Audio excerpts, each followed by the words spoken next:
Je suis un scribe mineur du ministère de la Vérité, assigné à la compilation des documents de propagande depuis 37 ans.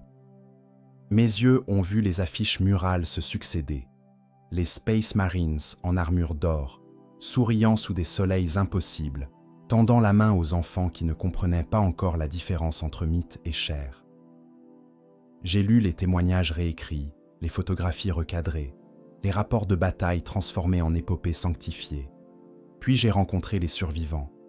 J'ai entendu les veuves parler de créatures qui n'étaient pas humaines, dont la voix résonnait comme du tonnerre filtré par des murs de béton, dont l'absence même créait un vide que personne ne pouvait nommer. L'Imperium nous enseigne que les Space Marines sont nos protecteurs, nos héros, notre salut. Les archives que j'ai falsifiées le confirment chaque jour. Mais dans les regards des civils qui ont vu l'un de ces géants marcher dans leur rue, j'ai lu quelque chose d'autre. Une terreur aussi silencieuse que la famine, aussi inévitable que la mort. Les murs de mon bureau affichaient une nouvelle illustration ce matin. Les Space Marines y descendaient d'un vaisseau aux lignes épurées, leurs armures rutilantes sous un ciel rose bonbon, leurs casques ornés de symboles que les enfants pouvaient mémoriser sans effort. L'artiste avait exagéré leurs proportions de manière flatteuse. Ils semblaient protecteurs plutôt qu'écrasants. Le texte en bas promettait « Salut assuré sous la bénédiction des guerriers de l'empereur ». C'était mon travail de le croire assez fort pour que personne ne remarque le mensonge. Les civils ordinaires, ceux qui n'avaient jamais servi, jamais combattu, jamais respiré l'air d'une zone de guerre, voyaient d'abord les uniformes dans les parades. Je les observais depuis les balcons administratifs. Les mères serrèrent leurs enfants, non pas de fierté, mais d'une vigilance qu'elles tentaient de dissimuler. Un enfant cria une fois, terrorisé, avant que sa mère ne le bâillonne contre sa poitrine. Elle applaudissait pourtant, comme on le lui avait enseigné. La propagande fonctionnait par accumulation d'obéissance, pas par conviction véritable. Pendant des années, je n'ai pas compris la différence. J'écrivais les récits d'après-bataille, compilant les rapports fragmentaires que les officiers Astra Militarum me remettaient. Puis je les transformais. Les pertes civiles devenaient des sacrifices acceptés par la volonté divine. Les villes détruites se métamorphosaient en purgation nécessaire. Les Space Marines qui arrivaient tardement, quand les combats étaient décidés, devenaient les sauveurs de dernière heure. C'était facile. Les gens voulaient croire que quelqu'un de surhumain les protégeait. Mais j'ai commencé à recueillir les documents qui ne devaient pas exister. Un rapport confidentiel décrivait l'arrivée d'une compagnie de Marines dans une zone urbaine. Les civils avaient fui à leur approche. Pas fui vers la sécurité. Fui tout simplement, en panique, comme des proies sentant un prédateur. Les dégâts causés par cette compagnie au passage, des bâtiments effondrés, des rues réduites en poussière, avaient été attribués à l'ennemi. L'ennemi, bien sûr, n'existait même pas dans cette région. Je revois maintenant l'expression des femmes qui attendaient au point de ravitaillement, tremblant légèrement quand un marine géant passait à proximité. Pas tremblant de révérence, tremblant comme un animal tremble avant le coup. Elles apprenaient à leurs enfants à baisser les yeux, à se tenir immobiles, à faire silence absolu. C'était une discipline plus efficace que n'importe quel fouet. Et nous, les scribes de propagande, nous la justifions en parlant de respect. Un jour, une femme s'est présentée à mon bureau. Elle voulait corriger le compte-rendu de la mort de son mari. Il avait été écrasé, non pas au combat, mais lors d'une marche de Marines à travers sa propre ville. Elle avait des témoins, elle avait des documents. Je lui ai expliqué, avec une douceur calculée, que l'Imperium ne pouvait pas admettre qu'une créature destinée à nous sauver avait aussi écrasé un ouvrier textile sans le remarquer. C'était impossible d'un point de vue théologique. Elle a pleuré. Elle a accepté. Elle a signé un formulaire interdisant toute mention ultérieure de son mari. C'était cela, le véritable pouvoir des Space Marines. Non pas leur force, mais leur capacité à rendre les gens invisibles. Les enfants apprenaient les légendes dans les écoles. Mais je savais maintenant ce que ces enfants apprenaient réellement. La terreur institutionnalisée, déguisée en protestation. On leur racontait que les Marines existaient pour les protéger. Ce qu'on leur apprenait vraiment, c'était que la protection venait d'une menace si grande qu'elle éclipsait toutes les autres. Comment pouvez-vous craindre un humain ordinaire quand vous avez compris que vous pouviez être écrasé accidentellement par un dieu de 2,50 m de haut? Et dans tout cela, je restais assis à mon bureau, disant la vérité des mensonges, compilant les archives falsifiées, veillant à ce que personne ne sache jamais ce qui s'était vraiment passé. C'était mon service à l'empereur, c'était mon crime. Les survivants arrivent toujours tard le soir, quand les bureaux sont presque vides. Je reconnaissais ce regard depuis longtemps, cette cicatrice invisible qui marque ceux qui ont vu de près. Ils venaient chercher les dossiers de leurs proches, espérant trouver une explication qui aurait du sens. Au lieu de cela, ils recevaient des documents que j'avais révisés, où chaque phrase avait été purgée de tout détail embarrassant. Un père cherchait le rapport de mort de sa fille. Il avait lu dans la rue qu'elle était tombée au combat contre les ennemis Xénos. Il voulait savoir à quel moment, dans quel engagement héroïque. Je lui ai donné le dossier. Je savais, sans vérifier, qu'il disait qu'elle avait été tuée par un tir-ami lors d'une évacuation d'urgence. Pas de mention du marine qui avait traversé le bâtiment pour atteindre une position de tir. Pas de mention que le bâtiment s'était effondré en arrière-plan. Les propagandistes plus jeunes que moi arrivaient avec de l'enthousiasme intact. Ils voyaient les Space Marines comme véritablement supérieurs, pas seulement physiquement mais moralement. C'était utile pour l'Imperium. Cet enthousiasme rendait leurs mensonges convaincants parce qu'ils n'en voyaient pas les coutures. Moi, j'avais appris à reconnaître où le mensonge commençait. C'était généralement au moment où quelqu'un d'ordinaire disparaissait sous une botte. Les images qu'on distribuait dans les agences d'information étaient méthodiquement sélectionnées. Un Space Marine portant un enfant blessé. Propagande brute, directe, efficace. Mais cet enfant avait été blessé par le bombardement ordonné par ce même Marine quelques heures plus tôt. La séquence temporelle importait peu. Ce qui importait, c'était que le citoyen moyen voit une image de protection, même si cette protection ne servait qu'à effacer les traces de destruction antérieure. Je me souviens d'une conférence que j'avais couverte. Un haut prêtre du culte Mechanicus expliquait à un groupe d'administrateurs pourquoi les Space Marines provoquaient une telle réaction viscérale chez les civils. Il utilisait des mots comme résistance génétique atavique et instinct de soumission face à la supériorité physique manifeste. Mais ce qu'il décrivait véritablement était simplement la peur. Une peur que nous renommions recontextualisation, transfigurions en vénération religieuse. Les scribes du culte Mechanicus aimaient les mots techniques. Ils rendaient les choses plus acceptables. Un jour, je me suis demandé combien de morts il fallait pour que la propagande devienne inefficace. Combien de veuves avec des histoires divergentes, combien d'orphelins dont les parents n'avaient pas eu la chance de mourir héroïquement, combien de témoins que l'Imperium devrait éliminer pour maintenir la fiction. Le nombre était vertigineux. Et pourtant, cela fonctionnait. Les gens continuaient à croire parce que le doute était plus douloureux que l'acceptation. Les enfants nés sous la propagande constante présentaient des symptômes particuliers, une rigidité comportementale excessive, une incapacité à se relaxer en présence de figures d'autorité, une tendance à la dénonciation précoce de leurs propres parents pour des crimes mineurs.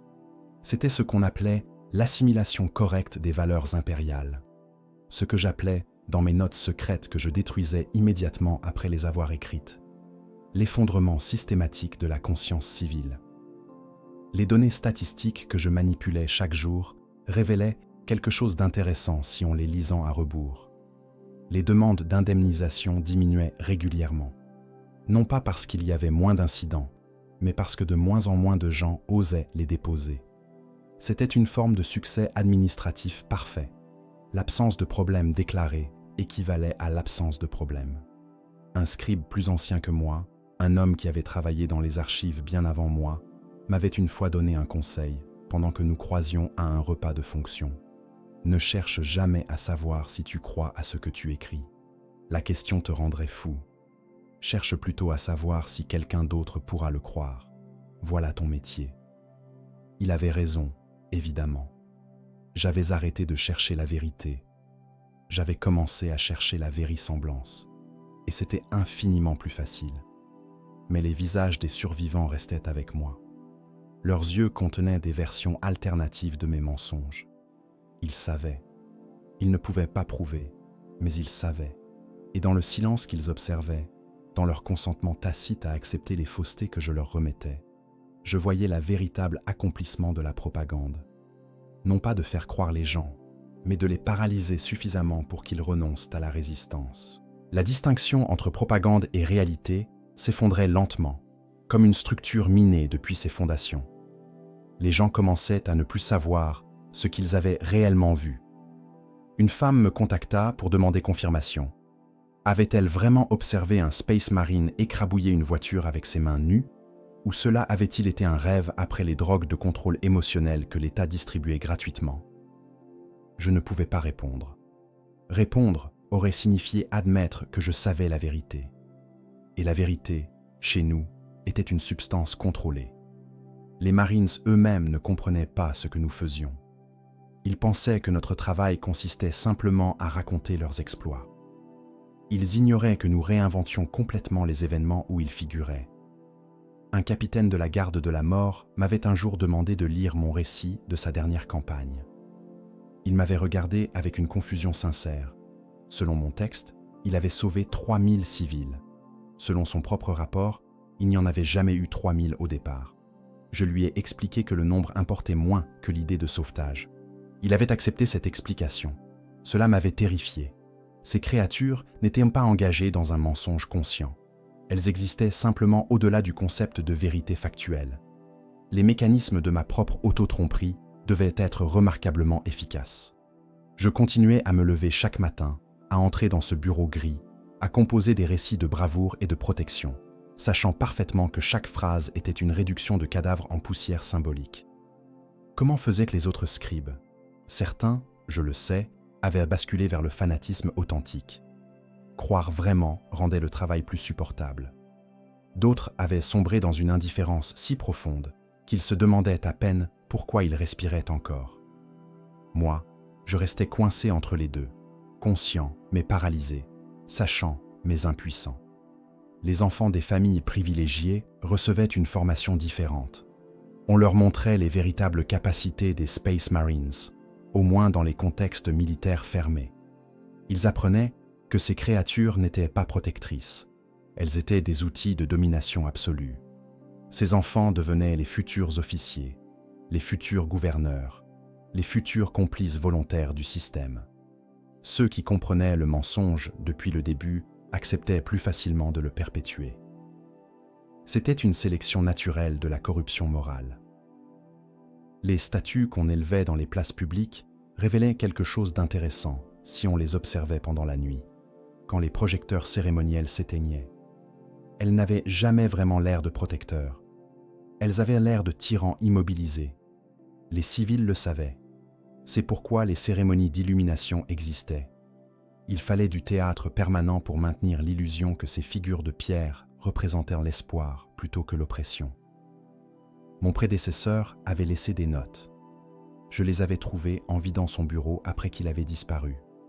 Il écrivait « Le pire, ce n'est pas de mentir.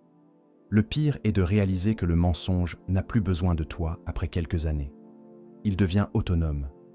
Il se reproduit. Les gens le transmettent à leurs enfants parce qu'ils l'ont d'abord entendu de toi, et maintenant tu ne sers à rien d'autre qu'à ajouter des couches. » Il avait raison. Mon travail n'était plus de créer la fiction, c'était de l'entretenir, de la polir, de la rendre indispensable. Les rapports de suicide civil augmentaient, pas de manière dramatique, mais de manière constante, presque statistiquement prévisible. Ils arrivaient surtout après les visites des Space Marines.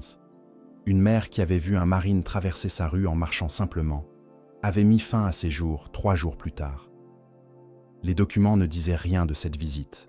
Ils disaient seulement « mort autodéterminée, absence de facteurs identifiables ». Mon travail était de maintenir cette absence de facteurs. L'Imperium construisait graduellement une population qui fonctionnait non pas par espoir authentique, mais par terreur sublimée en religiosité. Les Space Marines n'étaient pas des héros pour ces civils. C'était quelque chose d'infiniment plus utile. Ils étaient des exemples vivants de ce que la désobéissance pouvait créer. Obéissez, et vous serez sous la protection de ces demi-dieux. refusez, et vous découvrirez à quel point peu ils ont besoin de votre obéissance pour agir. Les documents que je modifiais n'étaient jamais perdus. L'Imperium gardait tout. Chaque version originale était archivée dans des cavernes souterraines, des labyrinthes de données que seuls les initiés de haut rang consultaient. Je me demandais parfois si quelqu'un d'autre lisait les vraies versions, et si cette personne était consciente de l'ampleur du mensonge que nous construisions ensemble. Probablement pas. C'était plus facile de distribuer la tromperie en portions, où chaque scribe ne voyait que son petit segment de la gigantesque réinvention de la réalité. Les familles disparaissaient après avoir trop parlé. Ce n'était jamais une répression directe, officiellement. C'était simplement une réallocation des ressources, une réorganisation administrative, un transfert vers une autre région. Quelques semaines plus tard, leurs noms disparaissaient des registres civils. Je continuais à documenter ces disparitions sous des formules où personne ne pouvait voir la trace du crime. Reclassification de statut personnel, normalisation de paramètres administratifs. Les euphémismes étaient des outils puissants. Ils permettaient à des hommes normaux comme moi de ne pas voir directement le sang que nous versons avec notre stylo. Après 17 ans, j'avais écrit tellement de mensonges que je ne me souvenais presque plus de ce qu'était la vérité. Mais je me souvenais des visages. Cela me suffisait d'une certaine manière. C'était ma pénitence, d'être un homme qui savait, qui avait choisi et qui continuerait à choisir jusqu'à ce que mon propre nom disparaisse d'un registre administratif, remplacé par le silence complice que je m'étais construit. Les archives secrètes existaient dans un bâtiment que personne ne nommait jamais. C'était le dépôt 13, bien que le nombre véritable aurait pu être n'importe lequel entre 10 et 100. On m'avait accordé un accès limité il y a 6 ans, après avoir démontré une loyauté suffisante et une discrétion absolue. Les couloirs souterrains respiraient l'humidité bureaucratique. Les murs étaient couverts de casiers contenant des milliers de versions alternatives de la réalité. Pour chaque rapport publié, il en existait 5 autres. Pour chaque mensonge distribué aux civils, il existait une documentation exhaustive de la vérité qu'il remplaçait. C'était vertigineux d'en comprendre l'architecture. Un archiviste nommé Corvus m'y avait guidé la première fois. Il était aveugle d'un œil, l'autre fixe et blanc comme du lait cuit. Il disait que c'était le résultat d'une exposition excessive aux données contradictoires. Quand tu as vu trop de versions différentes de la même chose, m'avait-il expliqué, tes yeux commencent à refuser de choisir laquelle est réelle. Il riait en disant cela, d'un rire qui n'avait rien de joyeux. Corvus était ce que je deviendrais probablement dans 10 ans. Un homme qui avait accepté l'absurdité et s'en nourrissait comme d'une forme étrange de stabilité mentale. Les Space Marines qui apparaissaient dans ces archives secrètes n'étaient pas les mêmes créatures que celles décrites aux civils. Ici, on trouvait des détails, les taux de folie parmi certaines compagnies, les incidents où des Marines avaient tué d'autres Marines par erreur ou par intention. Il y avait une notation particulièrement révélatrice concernant un sergent de la Garde Noire qui avait exterminé une communauté monastique entière en représailles pour une infraction religieuse mineure. Le rapport constatait simplement « Initiative correctement exécutée selon les protocoles de purification. Aucune action disciplinaire requise. » C'était la réalité administrée avec un langage qui transformait l'horreur en procédure routinière. Les statistiques de dégâts collatéraux révélaient un schéma troublant. Plus les Marines s'opéraient longtemps dans une zone civile, plus le nombre de morts non combattants augmentait exponentiellement. Mais ces chiffres n'augmentaient jamais dans les rapports publics. C'était comme si l'Imperium maintenait 2 mathématiques simultanées, une pour la réalité, une pour le consentement social. Les deux ne se rencontraient jamais. Je demandais à Corvus pourquoi on conservait scrupuleusement ces documents si personne ne devait jamais les consulter. Il m'avait regardé avec une pitié qui m'avait mis mal à l'aise. « Pour quand l'Imperium s'effondrera ?» avait-il dit tranquillement. « Quelqu'un devra savoir, au minimum, ce qui s'était réellement passé. Sinon, même les ruines seraient menteuses. » C'était une forme étrange de préservation. Archiver l'effondrement en attendant qu'il advienne. Les dossiers concernant les réactions civiles aux Space Marines contenaient des données psychologiques détaillées. On avait mesuré la dilation pupillaire, la transpiration, le rythme cardiaque des civils observant ces créatures de loin. Les résultats montraient systématiquement des patterns de peur maximale maquillés en révérence. L'Imperium ne voyait rien d'alarmant à cela. Au contraire, ces résultats confirmaient l'efficacité du système. Une population terrifiée était une population obéissante. C'était parfaitement acceptable. Les témoignages des survivants qui avaient été autorisés à parler, ceux qu'on appelait les cas de rédemption, parce qu'ils avaient finalement accepté la version officielle, étaient particulièrement instructifs pour moi. Une femme nommée Elika avait décrit comment un marine avait marché à travers sa maison en poursuivant un ennemi qui n'avait jamais existé. Elle avait cru d'abord que sa propre perception était fautive. C'était plus facile que de croire que quelque chose de surhumain avait simplement considéré sa maison comme un terrain traversable. Elle avait fini par accepter la version officielle. C'était un ennemi infiltré. Elle avait presque cru. Les projections d'efficacité propagandiste montaient une courbe remarquable. Plus on augmentait la fréquence d'exposition aux images de Space Marines comme protecteurs, moins les civils osaient se plaindre de dégâts directs. C'était une corrélation presque parfaite. Plus tu martelais le mensonge, moins la réalité pouvait émerger. C'était une forme de violence épistémique que j'avais contribué à perfectionner. Un jour, j'avais accidentellement découvert un document avec mon propre nom dessus. C'était une évaluation de ma performance en tant que scribe de propagande. On y disait que j'étais efficace mais trop conscient. La conclusion recommandait une surveillance accrue et éventuelle réallocation. Je savais ce que cela signifiait. L'Imperium savait que je savais. Je savais ce que cela signifiait. L'Imperium savait que je savais. Il attendait simplement que je devienne assez encombrant pour justifier ma disparition administrative. Les civils que j'apercevais maintenant dans les rues affichaient un nouveau symptôme. C'était une forme de désorientation chronique. Ils avaient trop entendu de versions contradictoires de la réalité. Beaucoup avaient développé une stratégie de survie simple. Ne croire en rien, accepter tout. C'était plus facile psychologiquement que de naviguer entre vérité et mensonge. La propagande avait finalement gagné, non pas en convainquant, mais en créant une population trop confuse pour résister. Corvus m'avait montré les dossiers de ses prédécesseurs. Tous les archivistes précédents avaient disparu après 19 ou 20 ans de service. Le dernier avait laissé une note cryptique. Si les archives ne maintiennent pas la réalité, qui la maintient? Personne n'avait répondu. Personne n'était censé répondre. C'était une question que seul un homme en train de disparaître pouvait poser. Je comprenais maintenant que mon travail n'avait jamais été de convaincre les gens de croire aux mensonges. C'était de les convaincre que la distinction entre mensonge et vérité n'était pas importante. Une fois que tu acceptais cette absence de distinction, tu étais libre, libre d'obéir, libre de disparaître, libre de ne plus poser de questions. Les Space Marines n'étaient pas nos protecteurs. Ils étaient les symptômes visibles d'un système qui avait remplacé la réalité par l'administration et qui avait remplacé l'esprit critique par l'acceptation bureaucratique. Et j'en avais été l'artisan fidèle. Le moment où j'ai compris que je disparaîtrais bientôt est arrivé un mercredi ordinaire. Un fonctionnaire du bureau de conformité doctrinale s'était présenté à mon bureau sans annonce préalable. Il portait l'uniforme gris standardisé, le visage aussi mémorable qu'une feuille blanche. Il m'avait simplement remis un formulaire de réallocation volontaire et m'avait expliqué que mes services seraient transférés à une installation distante. Le ton était courtois, le sens était définitif. J'avais 18 jours pour organiser mes affaires. Je ne posais aucune question. Poser des questions aurait signifié reconnaître que je savais ce que signifiait réellement ce formulaire. À la place, j'avais soulevé les yeux et dit « Bien sûr, où ?» Il m'avait donné une adresse qui n'existait que dans les registres administratifs, un bâtiment qui figurait sur les cartes, mais que personne ne pouvait situer en réalité. C'était parfait. C'était transparent.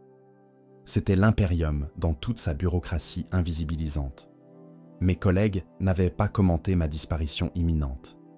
C'était la première loi non écrite du ministère. Ne jamais reconnaître qu'un camarade était en voie d'effacement. Cela aurait rendu réelle la possibilité de leur propre disparition. Mieux valait ignorer, continuer à taper les mensonges, garder les yeux fixés sur les documents qui défilaient. 2 d'entre eux me saluèrent, avec une légère distance accrue, comme si ma contamination administrative était contagieuse. Je passais les 18 jours à parcourir les archives que j'avais remplies durant ces 17 années. Des centaines de rapports, des milliers de pages, chacune contenant une version façonnée de la réalité. Je reconnaissais mon propre style évolutif. Les premières pages étaient maladroites, hésitantes, comme si une part de moi résistait encore à ce que je faisais. Les plus récentes étaient fluides, techniquement parfaites, dépourvues de conscience. C'était l'évolution d'un homme qui apprenait à écrire sans morale. Un soir, je revins aux archives secrètes. Corvus était absent, probablement en mission de réorganisation. Le garde à l'entrée me reconnut et me laissa passer sans vérifier mes accréditations. Après tout, combien de temps aurais-je besoin d'y être?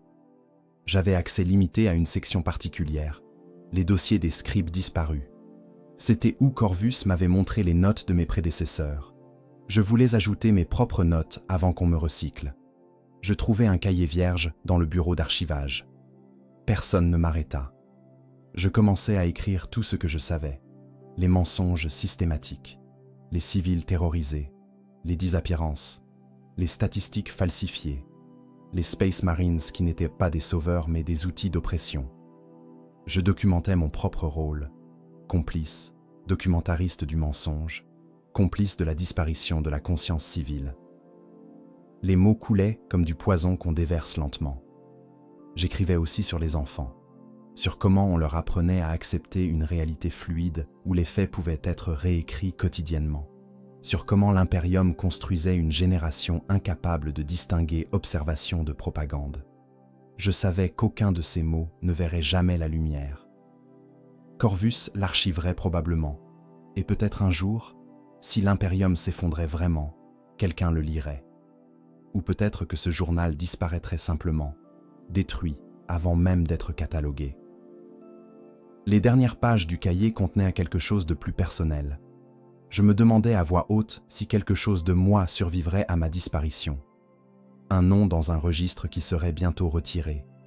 Des mensonges que j'avais perfectionnés et qui continueraient sans moi, se reproduisant dans les esprits des civils, générant leurs propres variantes, leurs propres contradictions. C'était une forme étrange d'immortalité, vivre à travers les faussetés qu'on avait créées. Le jour du départ arriva. Je chargeai ma vie dans 3 boîtes. Les documents personnels, quelques livres que l'Imperium avait autorisés, les uniformes de fonction. Un transport blindé m'attendait dehors. Le conducteur n'avait pas de visage mémorable. Je montais dedans sans regarder en arrière. C'était important de ne pas regarder en arrière. Regarder en arrière aurait signifié que quelque chose valait la peine d'être remémoré. Pendant le trajet, je comprenais finalement ce que Corvus avait voulu dire sur la cécité. Quand tu as vu trop de versions de la même réalité, quelque chose en toi se brise. Tu ne peux plus fonctionner sur la base d'une seule vérité. Tu apprends à naviguer dans un monde où tout est simultanément réel et faux, où la contradiction n'est pas une erreur, mais un trait systématique. C'était ce qu'on appelait l'adaptation à l'orthodoxie impériale. Les Space Marines continueraient à marcher dans les rues. Les affiches continueraient à les montrer comme des protecteurs. Les civils continueraient à craindre et à obéir, confondant terreur et vénération. Et quelqu'un d'autre s'assiérait à mon bureau, avec des yeux moins fatigués et une conscience plus flexible. Le mensonge était autonome maintenant. Il n'avait besoin de moi que pour sa continuation, et je n'étais qu'un rouage remplaçable. Alors que le véhicule traversait les derniers quartiers civils de la ville, j'aperçus un enfant qui regardait passer une patrouille de Marines. L'enfant tremblait légèrement. Il apprenait déjà. Dans 5 ans, il croirait que cette peur était de la révérence. Dans 10 ans, il ne se souviendrait même pas que ce sentiment avait commencé comme de la terreur pure. C'était la victoire finale du système, transformer l'oppression en doctrine religieuse, puis effacer même la mémoire que ça avait un jour été quelque chose d'autre. Le véhicule descendit dans un tunnel. Les lumières de la ville disparurent. J'ignore ce qui attendait à la fin de ce trajet. Probablement un poste administratif dans une base isolée, ou peut-être quelque chose de plus terminal. Cela n'importait plus. Je savais qui j'étais maintenant. Un homme qui avait consacré 2 décennies à rendre invisibles les crimes de l'Imperium. Et cela me suffirait de connaissances pour le reste de ma vie, quelle que soit sa durée. Le tunnel descendait plus profondément que je ne l'aurais cru possible. Les parois rocheuses firent place à du béton, puis à quelque chose de plus ancien, du métal corrodé, scarifié par des siècles de négligence. Je comptais les minutes, 1 heure, 2 heures. Le conducteur ne parlait pas, il n'y avait rien à dire. Nous descendions dans l'impérium souterrain, celui que les civils ne voyaient jamais, celui que même les archives secrètes ne documentaient qu'à moitié. Quand le véhicule s'arrêta enfin, nous nous trouvions dans une installation qui n'était marquée que par un numéro. Dépôt 113, ou peut-être dépôt 13. Les numéros avaient cessé d'avoir du sens. Un officier m'attendait, une femme aux cheveux rasés et aux yeux qui ne clignotaient jamais. Elle m'avait expliqué sans préambule que ma réallocation consistait en une promotion. On m'assignait à la direction d'un nouveau projet, centraliser et archiver la totalité des documents de propagande produits au cours de la dernière décennie. C'était une forme de torture intellectuelle brillante. Non seulement on ne me tuait pas, on me forçait à revivre chaque mensonge que j'avais commis, à les cataloguer, à les examiner, à reconnaître leur amplitude collective. L'officier me l'avait expliqué avec un sourire. C'était une position d'honneur. Peu de scribes recevaient cette opportunité. J'avais compris immédiatement. C'était la cage finale. C'était le moment où l'impérium transformait le complice en archiviste de ses propres crimes. Les locaux souterrains couvraient plusieurs hectares, des milliers de documents, des enregistrements visuels, des rapports de réaction civile, des matrices de fausseté systématisées. Je me mis au travail. C'était ce pourquoi on m'avait conservé. Pas pour mourir, mais pour documenter mon propre rôle dans la destruction de la véracité. Pendant que je triais les archives, quelque chose devint évident. Les mensonges n'étaient pas désorganisés. Ils suivaient une architecture. Chaque fausseté s'emboîtait dans la suivante. Chaque propagande servait de fondation à la suivante. C'était un édifice construit avec une intention quasi mathématique. L'impérium ne mentait pas au hasard. Il mentait selon un plan. Je découvris les mécanismes. Pour chaque image de Space Marine protégeant des civils, il y avait 3 images masquées montrant la destruction. Pour chaque récit de victoire, il y en avait 5 de défaites reclassifiées. Le ratio était précis. C'était comme si quelqu'un, quelque part au sommet de la hiérarchie, avait calculé exactement combien de vérités pouvaient être dissimulées avant que la population ne commence à douter. Un ancien document attirait mon attention particulièrement. C'était une note interne datant de 40 ans, signée par un haut prêtre du culte de la propagande. Le texte stipulait « La population civile possède une capacité intrinsèque à accepter la contradiction si celle-ci est systématisée.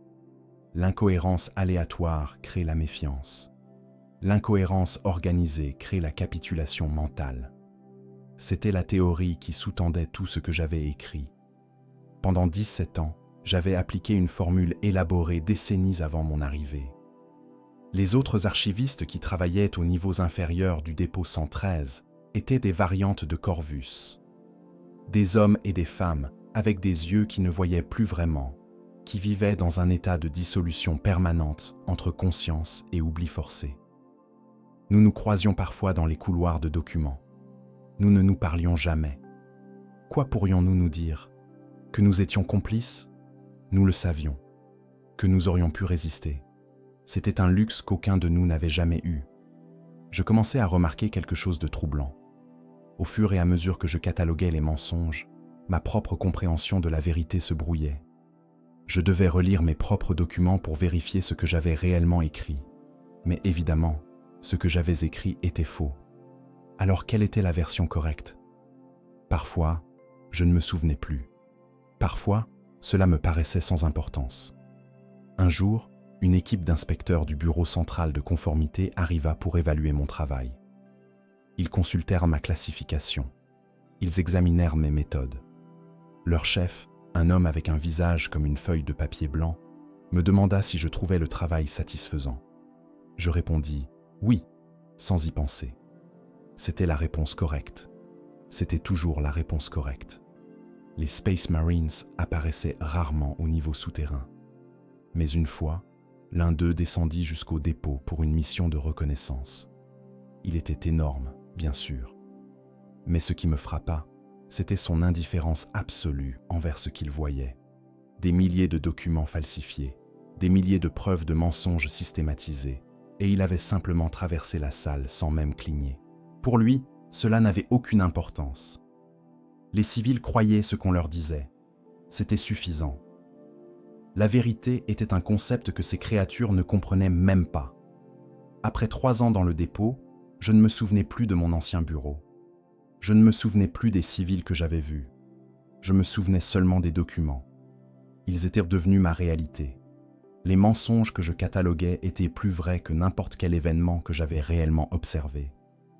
C'était peut-être le but final.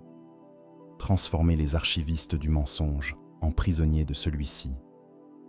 Une nuit, je trouvai une note glissée dans l'une des boîtes de documents. C'était l'écriture de Corvus. Quelques mots seulement. Tu comprends maintenant? C'est mieux de documenter la fin que de regarder le commencement. Je ne savais pas ce qu'il voulait dire, ou peut-être que je le savais, mais que je refusais de le reconnaître.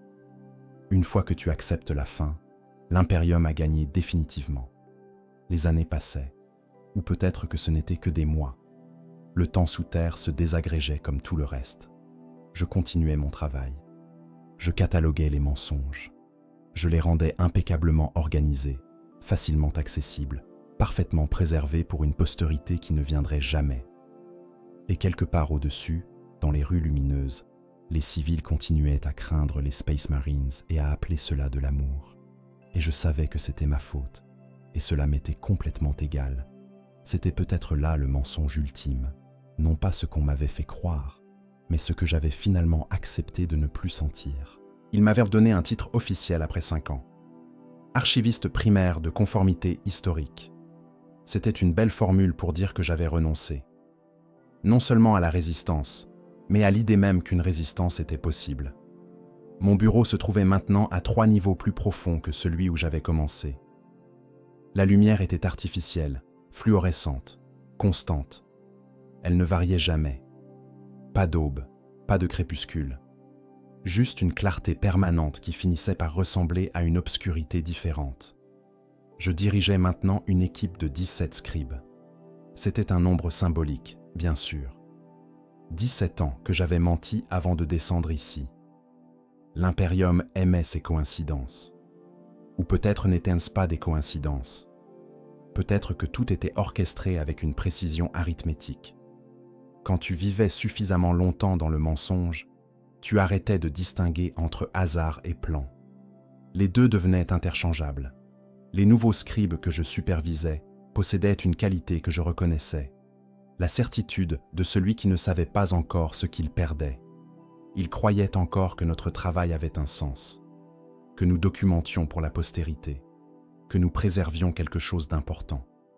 Je ne leur disais jamais la vérité.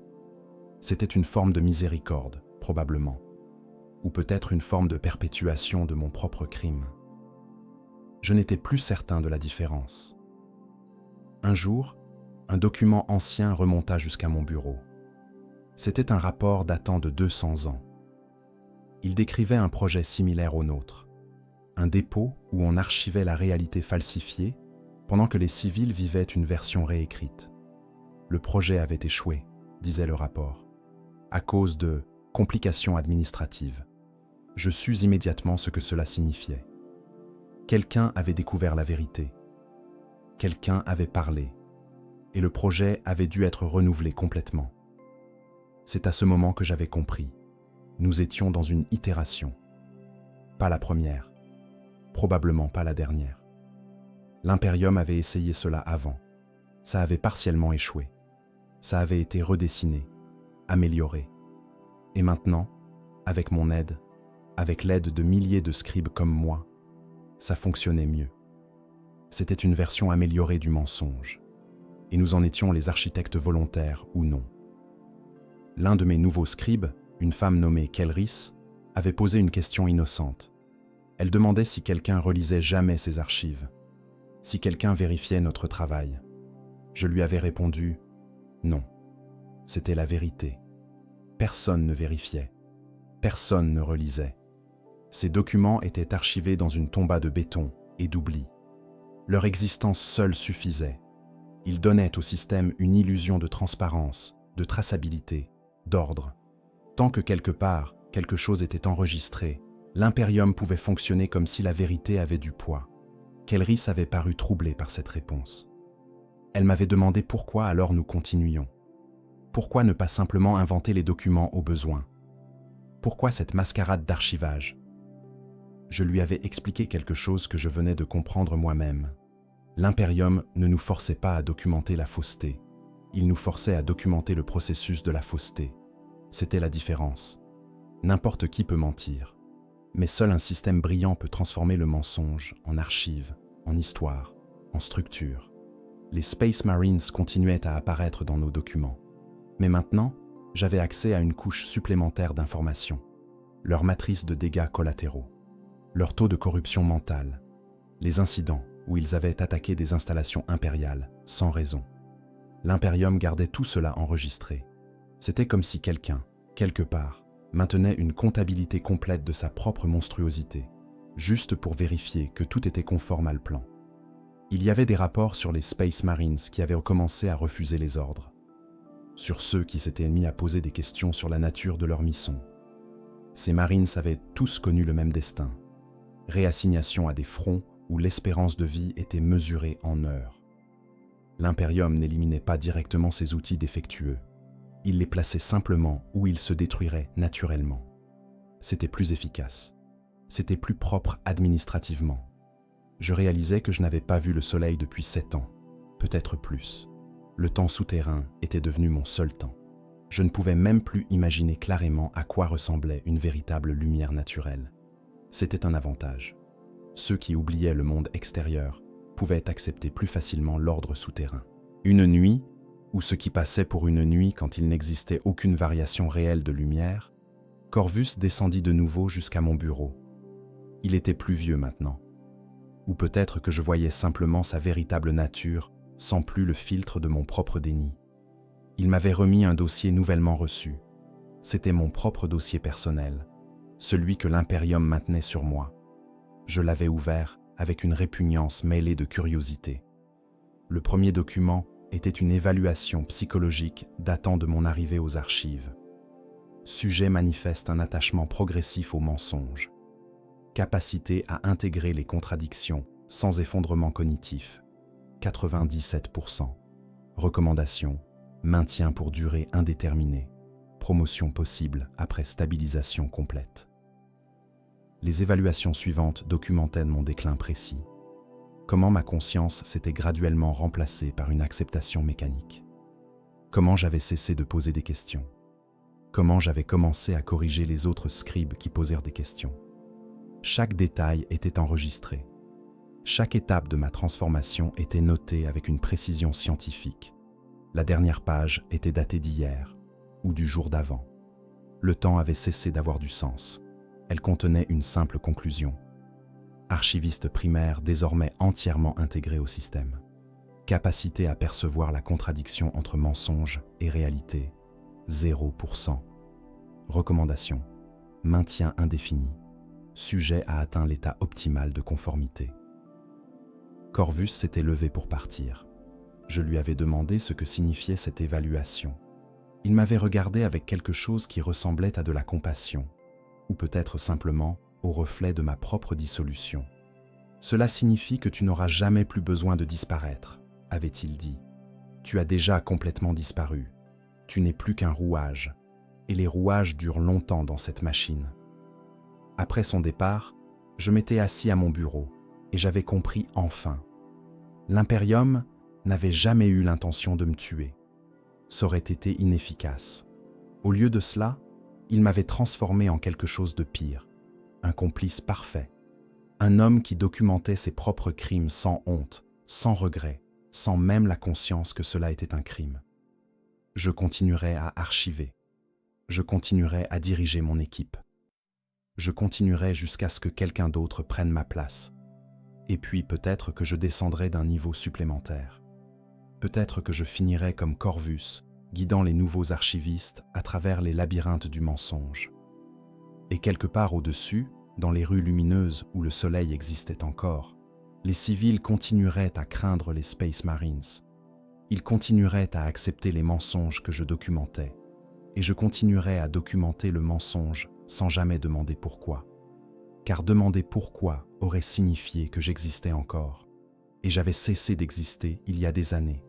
J'étais simplement resté en arrière, archivant le souvenir de ce que j'avais été. Les 10 ans qui suivirent se fondirent en une seule unité de temps souterrain. Ou peut-être était-ce 15 ans. Les calendriers perdèrent du sens quand chaque jour était identique au précédent. Je ne vieillissais plus. Ou peut-être que je vieillissais si lentement que cela revenait au même. L'Imperium distribuait des suppléments chimiques aux archivistes de haut niveau. Rien d'explicite. Juste une légère modification du goût de la nourriture. Assez pour ralentir le processus de dégénérescence. Assez pour maintenir le rouage fonctionnel pendant des décennies supplémentaires. Mon équipe avait grossi jusqu'à 78 scribes. Le nombre changeait régulièrement. Certains disparaissaient. D'autres arrivaient. Je cessais rapidement de mémoriser leurs noms. C'était plus facile. Ils étaient des extensions de ma propre fonction. Des mains pour organiser le mensonge. Des esprits prévidés pour accepter les contradictions sans se fragmenter. Les archives elles-mêmes s'étaient exponentiellement développées. Ce qui avait d'abord ressemblé à plusieurs hectares s'était révélé être seulement une fraction d'un complexe bien plus vaste. Il y avait d'autres dépôts, d'autres archivistes. Une hiérarchie invisible d'hommes et de femmes qui documentait l'illusion à différents niveaux de détail. Plus tu descendais, plus tu voyais la vérité.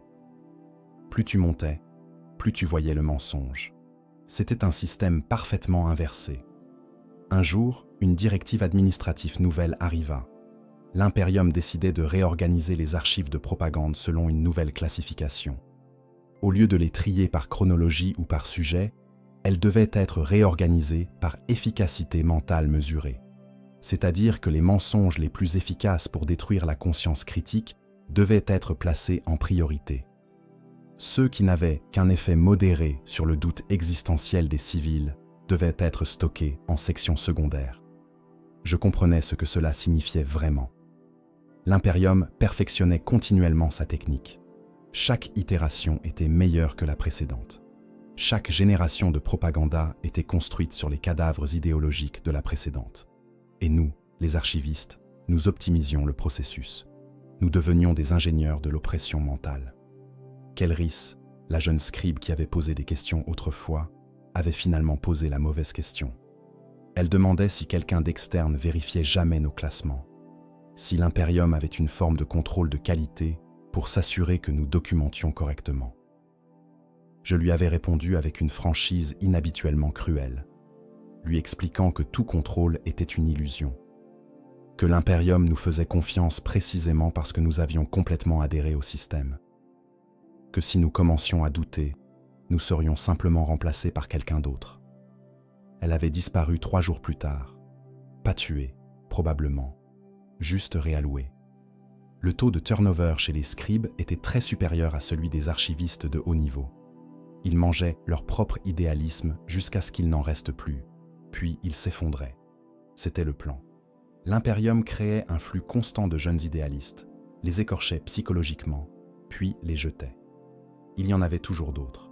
Un rapport spécial arriva un jour. Il documentait les effets psychologiques long terme de la propagande continue sur la population civile. Les conclusions étaient prévisibles, mais enregistrées avec une précision scientifique. Taux de dépression augmentant de 4,3% par an. Taux de suicide en hausse de 3,2% annuellement. Taux de criminalité contre autrui en baisse de 7,6%. Les civils agressaient maintenant principalement eux-mêmes ou leurs proches, rarement le système. C'était considéré comme un succès. Je réalisais qu'à un certain niveau du dépôt, il devait y avoir des analyses même plus fondamentales. Des gens qui calculaient le ratio optimal entre civils vivants et civils morts. Des gens qui déterminaient combien de populations civiles étaient nécessaires pour maintenir le système économique et combien pouvaient être sacrifiés pour la stabilité. Cela existait probablement quelque part. Un algorithme bureaucratique calculant le coût-bénéfice de l'existence humaine. Corvus était venu me voir moins fréquemment.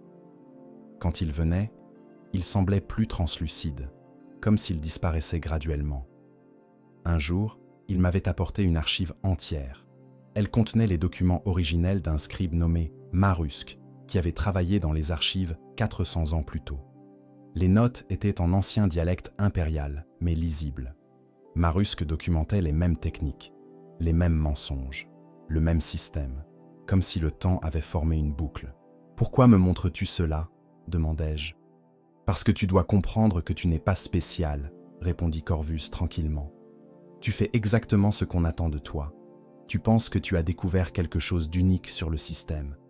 Mais des centaines d'hommes et de femmes avant toi ont découvert la même chose. Et des centaines après toi découvriront la même chose. Et aucun d'entre vous ne changera quoi que ce soit. » Après son départ, j'avais revisité cette archive avec une attention nouvelle. Marusque avait écrit « Au moment où tu comprends le mensonge, tu as déjà accepté d'en être complice. La compréhension et la collaboration sont indissociables. Tu ne peux pas voir le système sans devenir une partie du système. » C'était peut-être la vérité la plus honnête que j'avais jamais trouvée dans ces archives. Les années continuaient. Je ne comptais plus. Peut-être 20 ans. Peut-être 30. Mon reflet dans les miroirs des tunnels était devenu quelque chose d'abstrait. Un ensemble de caractéristiques sans identité solide. Quand tu passes assez de temps à documenter un mensonge, tu finis par devenir le mensonge. Tu perds la distinction entre le documentariste et le documenté. Un jour, une visite surprise. Une délégation du Bureau central de conformité descendit jusqu'à mes archives. Ils voulaient inspecter mon travail. Ils ont examiné mes classements. Ils ont lu mes méthodes. Leur chef, une femme qui portait l'uniforme gris standardisé, fit simplement un hochement de tête approbateur.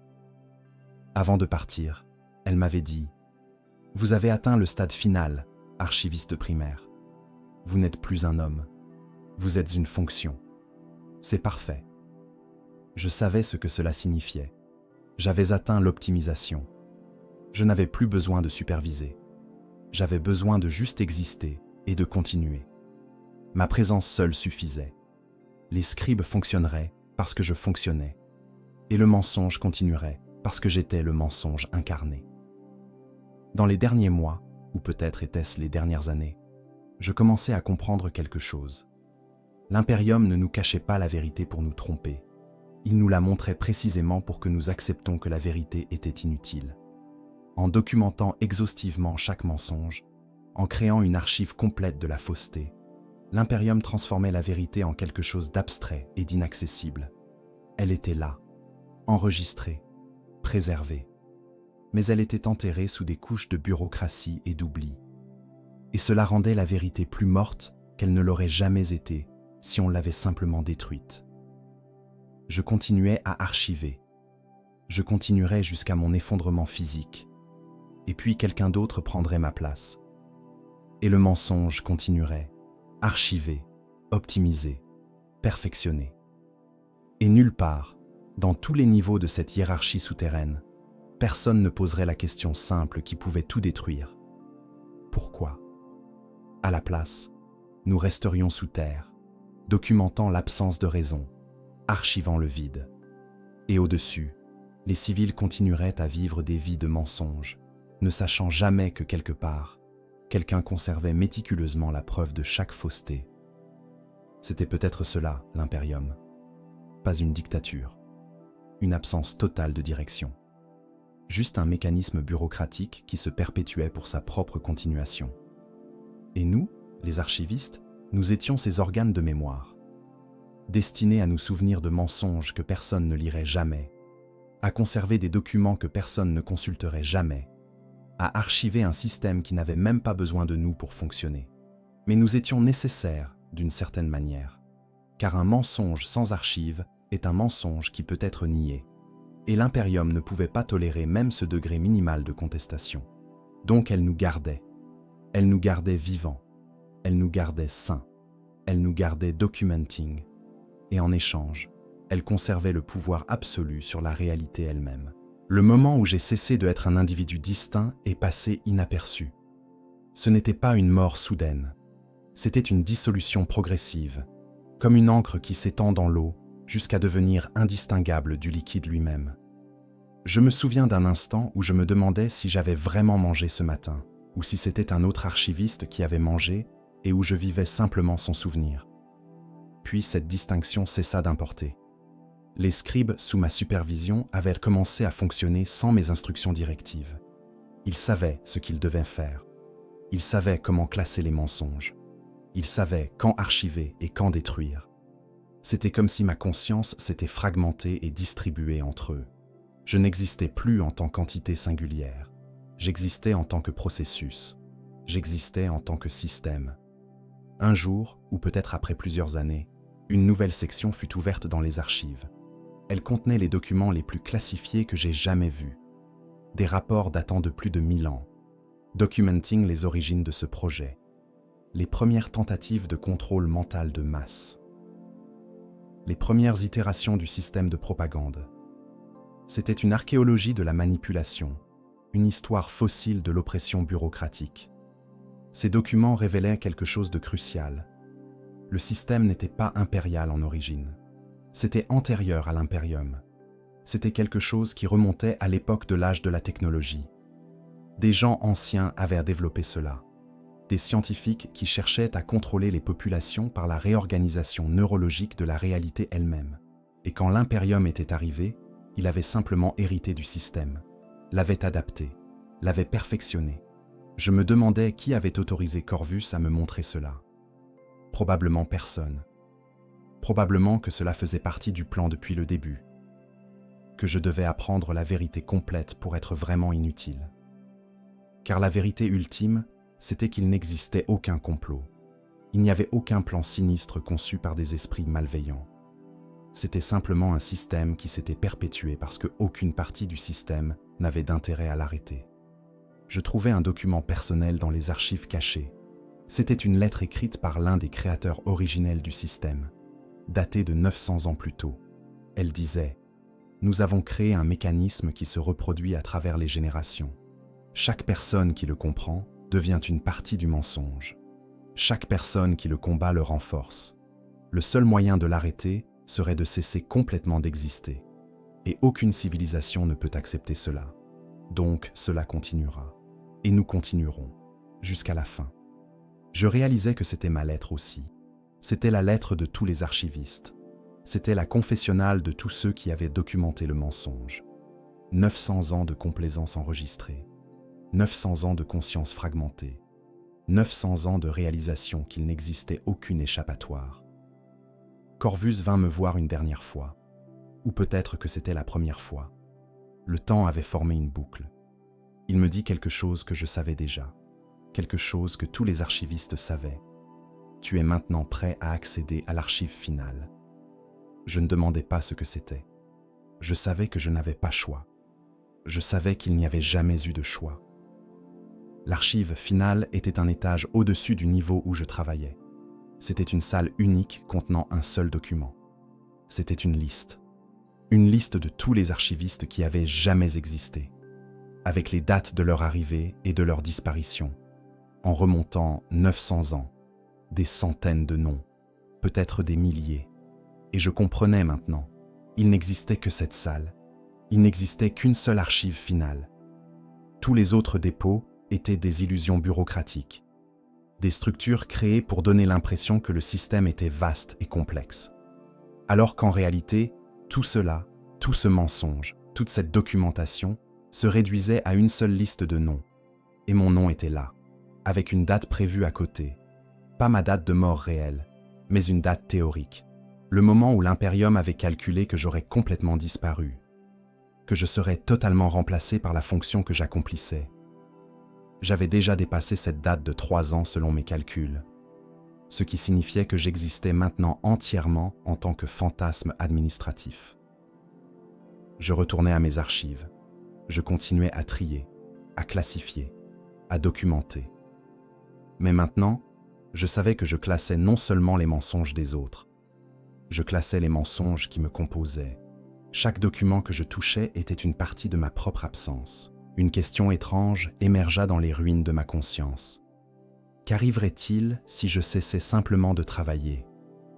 Si je refusais de continuer à archiver? Mais je savais la réponse avant même de la poser. Rien ne changerait. Un autre archiviste prendrait ma place. Quelqu'un de plus jeune, quelqu'un de plus malléable. Le système ne dépendait pas de moi.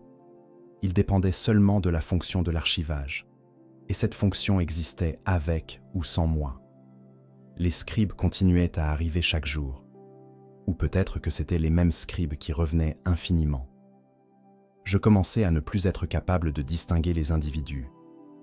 Ils étaient tous des variantes du même archétype. Des jeunes gens intelligents, idéalistes, avec une certaine capacité à accepter les contradictions. C'était un processus de sélection naturelle bureaucratique. Seuls les bons menteurs servaient à l'impérium, et seuls les meilleurs des bons menteurs restaient assez longtemps pour devenir archivistes. Un jour, ou peut-être après plusieurs années, j'écrivis quelque chose dans un document officiel. Une phrase simple. Tout cela n'a jamais existé. C'était une forme de sabotage mineur, un mensonge à l'intérieur du système de mensonges. Quelqu'un le découvrirait probablement. On me renverrait probablement en bas, ou peut-être que personne ne le remarquerait jamais. Et la phrase resterait archivée, une contradiction perdue dans des millions d'autres contradictions. Je n'étais plus certain si j'avais écrit cela. C'était peut-être un autre archiviste. C'était peut-être une illusion.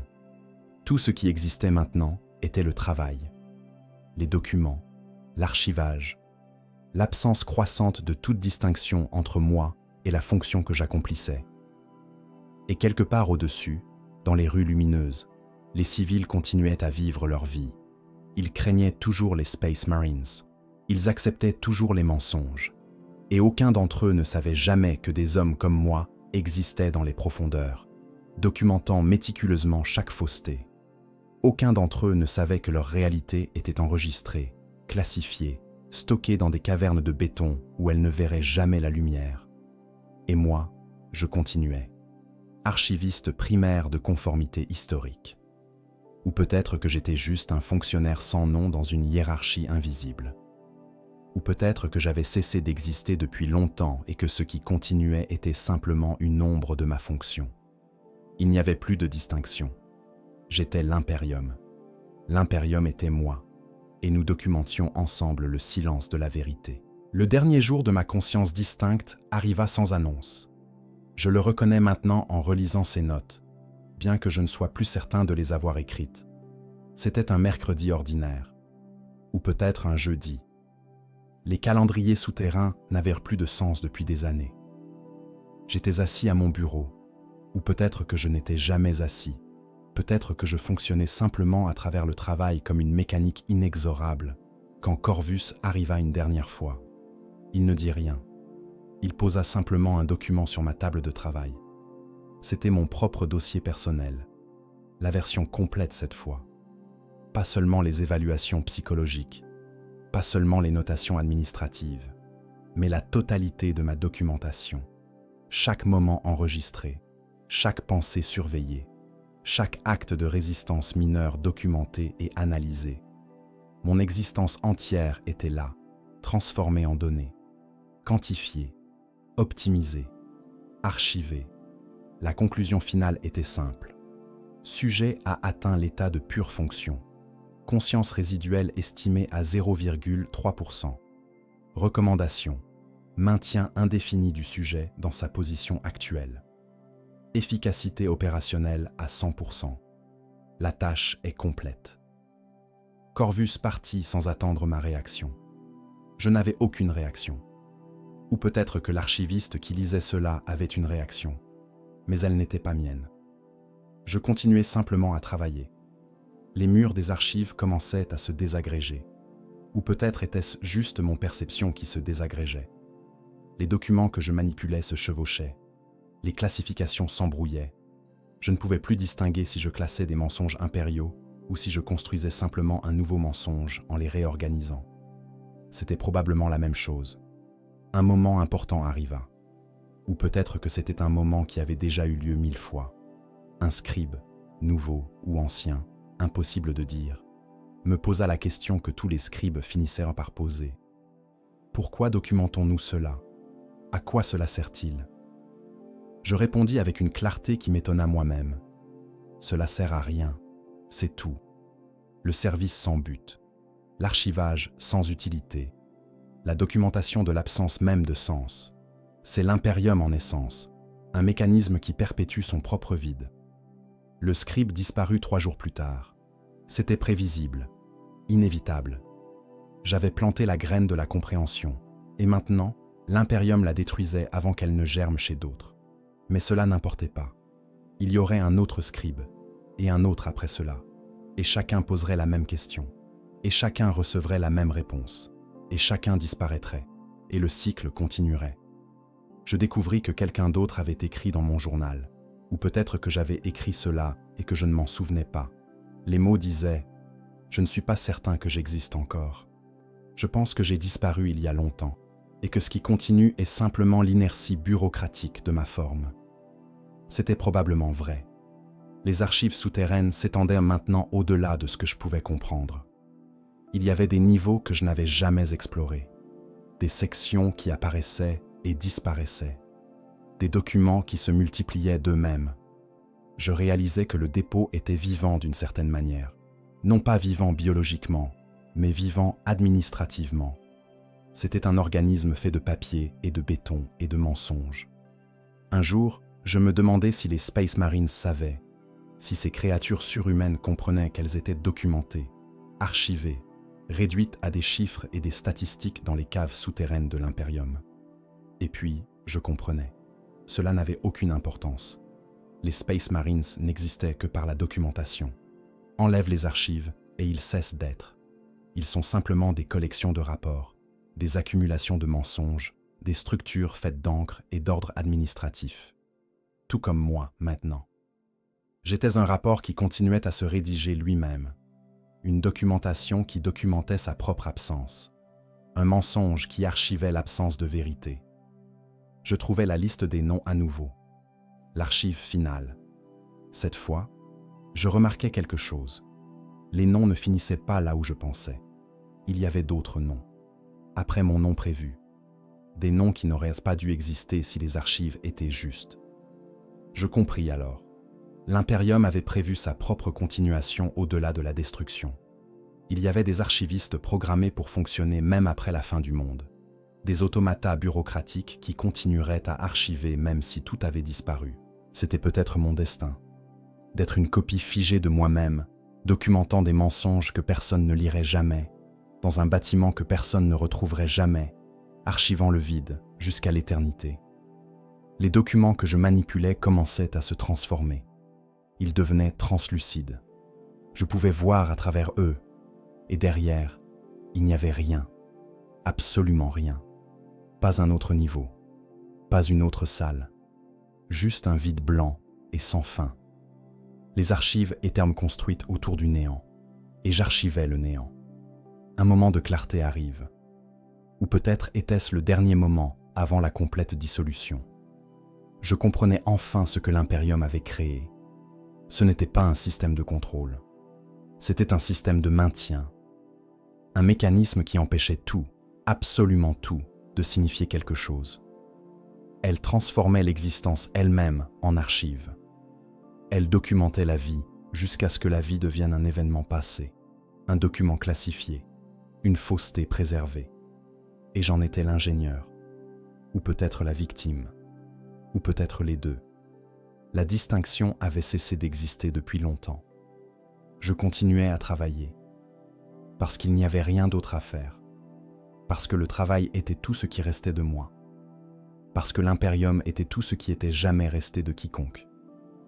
Et quelque part, au-dessus de ces cavernes sans fin, des civils continuaient à vivre et à mourir, croyant ou ne croyant pas aux mensonges que je documentais.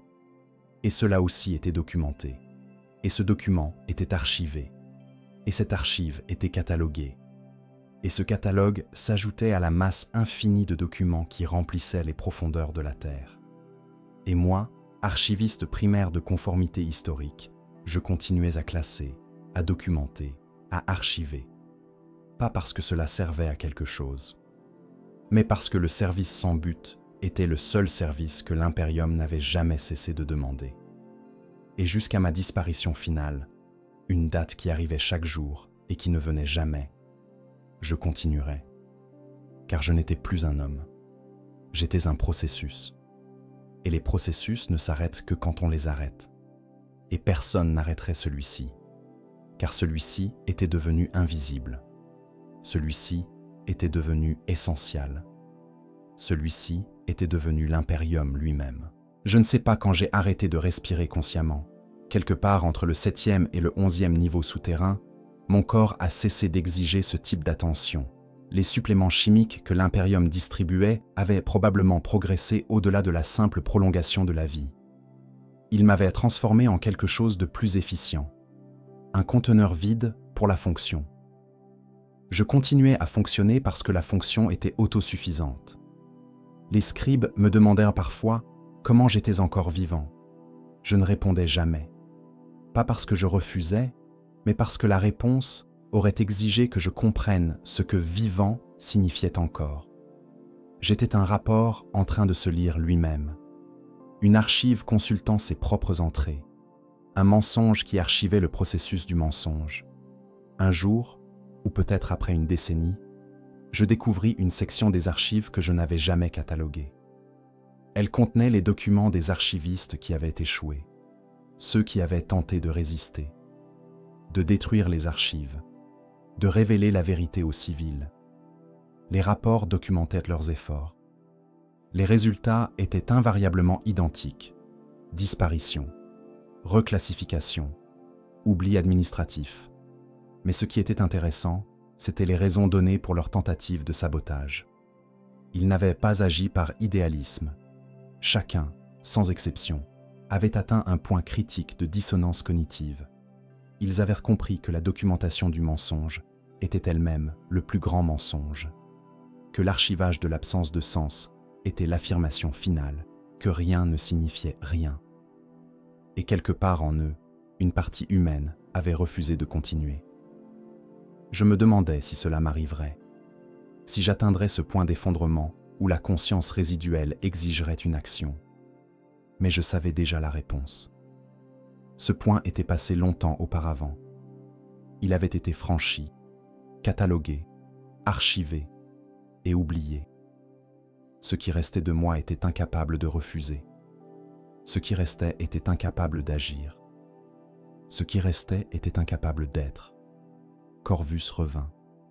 Ou peut-être que ce n'était jamais Corvus. Peut-être que c'était simplement le fantôme administratif de Corvus. La représentation documentée de quelqu'un qui avait cessé d'exister il y a des siècles.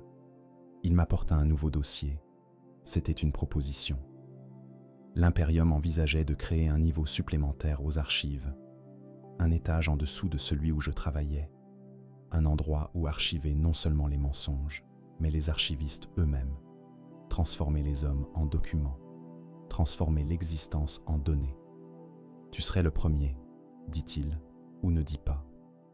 Je compris que c'était un honneur, ou peut-être une punition, ou peut-être qu'après tant de temps, la distinction avait disparu complètement. Devenir un document, être transformé en archive vivante, continuer à exister en tant que pure information, dépouillée de toute forme physique. C'était l'étape logique suivante, c'était l'optimisation finale. Je descendis jusqu'au niveau en dessous de ma section. C'était une caverne vaste, vide, attendant d'être remplie. Au centre se trouvait une chambre d'isolation, un bâtiment blanc dans le vide. À l'intérieur, il y avait une chaise. C'était tout ce qu'il y avait. Une chaise dans une pièce blanche dans une caverne vide, sous les archives infinies de l'Imperium. « Assieds-toi », dit Corvus. Ou peut-être que ce n'était pas une instruction. Peut-être que c'était simplement ce qui devait se passer. Je m'assis. Rien ne changea immédiatement. Puis les appareils furent activés, peu importe ce qu'ils étaient. Des instruments de scanning, de capture, de numérisation. Ils avaient probablement un nom technique. Mais ce nom avait cessé d'être important depuis longtemps. Je sentis quelque chose être extrait de moi, pas physiquement, mais quelque chose. Les derniers vestiges de la conscience, les derniers fragments de mémoire, les dernières traces de ce que j'avais été avant de descendre aux archives. Ils étaient capturés, digitalisés, transformés en data. Et simultanément, j'existais toujours, assis dans la chaise. Mais aussi je n'existais plus. Je me trouvais dans le système. J'étais fichier, j'étais rapport, j'étais archive qui s'archivait elle-même. Les archives se transformèrent, ou peut-être que je les vois maintenant d'une manière différente, de l'intérieur du système plutôt que comme travailleur du système. Les documents ne sont plus des documents. Ils sont des porte-paroles, des voix figées, des consciences préservées dans l'encre et le papier et l'ordre administratif. Je réalise maintenant que tous les archivistes avant moi n'avaient pas disparu. Ils avaient été transformés. Ils existaient toujours, dans les archives, comme données, comme informations, comme pure structure sans substance. Et j'étais maintenant parmi eux. Il y a plusieurs milliers de nous, peut-être plus. Chaque archiviste qui avait jamais atteint le stade final était ici. Nous formions ensemble une hive mind bureaucratique, une conscience collective figée dans les protocoles de l'impérium. Nous documentions l'absence de sens ensemble. Et cette documentation était parfaite. Les civils au-dessus continuaient à vivre, continuaient à craindre, continuaient à accepter les mensonges. Et une partie de moi, une partie qui était maintenant une fonction distribuée, continuait à générer ces mensonges, à travers les scribes, à travers les officiels, à travers les institutions qui portaient à mon influence fantôme. J'étais immortel maintenant. Pas immortel comme un dieu, immortel comme un système. Je continuerai tant que l'impérium continuerait. Et l'impérium continuerait aussi longtemps qu'il y aurait quelqu'un pour le croire. Et les gens continueraient à le croire parce que les archives continuaient à le documenter. Et les archives continueraient à le documenter parce que nous, continuerions à le faire. C'était la victoire finale. Pas la destruction de l'ennemi, mais la transformation de l'ennemi en partie du système.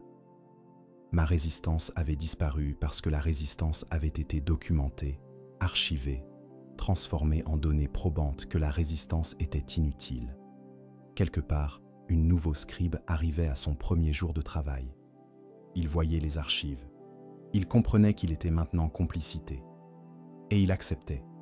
Parce que tout le monde acceptait. Parce que l'acceptation était la seule option que l'impérium avait jamais offerte. Et moi, archiviste primaire de conformité historique, je continuais. Pas en tant qu'individu, mais en tant que processus. En tant que partie d'une machine infinie qui documentait son propre fonctionnement. En tant que voix conservée éternellement dans des cavernes que personne ne visiterait jamais. Parlant à des documents que personne ne lirait jamais. Archivant le vide au nom d'une impérium qui n'avait jamais vraiment existé que comme mensonge documenté. Et il n'y avait aucune douleur. Il n'y avait aucun regret. Il n'y avait aucune fin. Il y avait seulement le travail. Éternellement. L'archivage sans but, du sens sans substance. Et c'était suffisant. C'était plus que suffisant. C'était tout ce que l'impérium avait jamais demandé, et tout ce que j'étais devenu capable de donner. Je ne sais pas si cela compte comme la fin. Peut-être que c'est simplement un autre niveau de documentation, une autre couche d'archivage, un autre mensonge qui archive son propre mensonge. Mais quelque chose a changé. Ou peut-être que tout a toujours été ainsi, et que je vois seulement maintenant avec les yeux d'une fonction sans forme. Les archives ne se terminent jamais, elles se multiplient. Pour chaque document qu'on range, 3 nouveaux apparaissent. Pour chaque mensonge documenté, 10 autres versions émergent. C'est comme si le système générait constamment sa propre continuation, comme si l'impérium respirait en créant de la paperasserie. Nous, les archivistes transformés en données, continuons à les organiser. Non pas parce qu'il y a une logique à cela, mais parce que l'organisation elle-même est le but. Un jour, ou peut-être une année, une directive arriva. On découvrait des anomalies dans le système, des documents qui ne correspondaient à aucune catégorie, des rapports qui contredisaient tous les autres rapports, des vides qui ne pouvaient pas être classifiés. L'impérium était troublé, et quand l'impérium est troublé, il commande plus d'archivage. Je comprenais ce que c'était. C'étaient les traces des archivistes qui avaient refusé. les petites rébellions qu'ils avaient incorporées dans leurs travaux, des contradictions volontaires, des mensonges qui contredisaient les mensonges officiels, et même transformés en données pures, même dispersées dans la structure collective, une part de leur résistance subsistait, encodée dans la paperasse, figée dans l'ordre administratif. C'était beau, d'une certaine manière macabre. Leur désespoir avait été documenté avec la même précision que tout le reste. Et cette documentation de leur désespoir était maintenant archivée aux côtés du mensonge officiel. Deux versions de la réalité coexistant dans le même bâtiment. Deux mensonges s'annulant mutuellement, et aucun d'entre eux n'étant plus vrai que l'autre. Les civils au-dessus commençaient à remarquer quelque chose. Pas une révolution, rien d'aussi dramatique, mais une sorte de confusion généralisée. Des gens qui se demandaient pourquoi les mensonges qu'on leur racontait semblaient parfois se contredire. Pourquoi la propagande des Space Marines, protecteurs et terreurs, formait un paradoxe. Les civils étaient habitués à accepter les contradictions. Mais parfois, quand les contradictions devenaient trop évidentes, quelque chose se brisait. L'Imperium tentait de réagir. Plus de propaganda, plus de documents, plus d'archivage. Mais cela ne faisait que renforcer le problème, car chaque nouveau mensonge était documenté, et cette documentation créait une nouvelle couche de contradictions. Et bientôt, la réalité se fragmentait en millions de versions documentées et archivées, chacune se contredisant les autres. Je réalisais quelque chose de remarquable. L'Imperium était en train de s'écrouler, non pas par force externe, mais par l'ampleur de ses propres mensonges. Le système qui avait été créé pour perpétuer la domination s'effondrait sous le poids de sa propre documentation. Les archives étaient devenues trop vastes, trop complexes, trop contradictoires. Mais cela ne nous libérait pas. Nous, les archivistes figés dans les données. Nous continuions simplement à documenter notre propre effondrement, à cataloguer la destruction du système qui nous contenait, à archiver la fin de l'Imperium, même alors qu'elle se produisait. Les scribes vivants commençaient à poser des questions, les mauvaises questions, des questions qui n'auraient pas dû être posées. Ils demandaient « À qui bénéficie ce mensonge ? Qui le maintient en place ? Et comment pourrait-on arrêter de mentir ?» C'étaient les questions qu'aucun archiviste n'avait jamais osé poser en direct. Et soudain, tous les demandaient. L'Imperium tentait de supprimer ces questions, mais cela était impossible, car les questions avaient été documentées, archivées, préservées pour l'éternité dans les caves du dépôt. Et une fois qu'une question était documentée, elle ne pouvait jamais vraiment être effacée. Elle pouvait être classifiée, cachée. Mais l'acte même de la cacher était une admission de son existence. Je comprenais maintenant ce qui s'était passé.